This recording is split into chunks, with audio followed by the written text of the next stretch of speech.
ધરણીધર તાલુકાના બાલુંત્રી ખાતે છો. મહિના થવા છતાં વરસાદી પાણી ઠેર ના ઠેર, ખેતરો છલોછલ, ખેડૂતો મૂંઝવણમાં. આ દ્રશ્યો કોઈ તળાવ કે દરિયાના નથી, પરંતુ આ દ્રશ્યો છે ધરણીધર તાલુકાના બાલુંત્રી ગામના, જ્યાં આજ 6 મહિના પહેલા થયેલા વરસાદને લીધે જળભરાવ થયો હતો અને આ ગામ સંપર્ક વિહોણું બન્યું હતું. પરંતુ તંત્ર તરફથી કોઈ પગલાં લેવામાં ન આવતા બાલુંત્રી ગામ મુશ્કેલીમાં મુકાયું હતું અને તંત્રને કામગીરી કરવા જાણ કરવામાં આવી હતી. પરંતુ તંત્રએ કોઈ કાર્યવાહી ન કરતા બાલુંત્રી ગ્રામજનો ગાંધી ચિંધ્યો રાહ અપનાવ્યો હતો.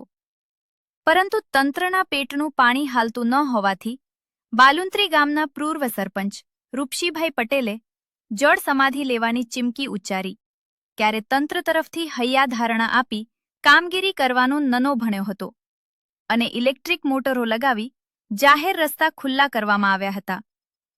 જ્યારે જાહેર રસ્તા ખુલ્લા થતાં મોટરો ઉઠાવી લેવામાં આવી અને ત્યારથી અત્યાર સુધી વરસાદી પાણીનો બીજો કોઈ નિકાલ ન હોવાથી ઠેર ના ઠેર ખેતરો છલોછલ ભરાઈ પડ્યા છે. ત્યારે સરકારશ્રી તરફથી સર્વે કરી પેકેજ ચૂકવવા માટે જાહેર કરાયું અને લોકોને એ પેકેજના એક વખત રૂપિયા ખાતામાં નાખવામાં આવ્યા.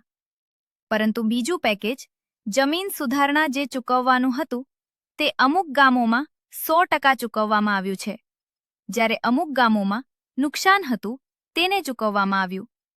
જ્યારે બાલુંત્રી ગામે જળભરાવ થયો ત્યારે બાલુંત્રી ગ્રામજનો તરફથી બાલુંત્રી ગામને 100%માં સમાવેશ કરવામાં આવે તેવી વિનંતી સાથે માંગ કરી લેખિત જાણ કરવામાં આવી હતી.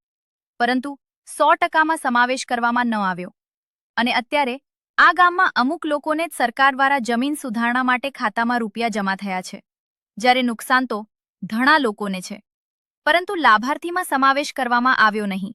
જ્યારે અહીં ના ખેડૂતોને ચોમાસું પાક તો નિષ્ફળ થયો, પરંતુ જમીન ધોવાણથી મુશ્કેલીમાં મુકાઈ ગયો હતો. જ્યારે ચોમાસું પાક તો ન લઈ શક્યો, પરંતુ રવિ સિઝન પણ નથી લઈ શકાયો.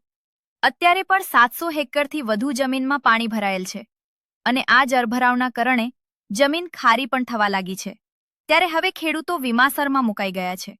જ્યારે આવી વિકટ પરિસ્થિતિ છે, પરંતુ એ વિચારવું રહ્યું કે જે ગામને 100%માં સમાવેશ થવા પાત્ર હતું તેમ છતાં સમાવેશ ન થયો અને અમુક ગામોમાં ઓછું નુકસાન છે, તો પણ દરેક ખેડૂત વર્ગને લાભ આપવામાં આવ્યો છે.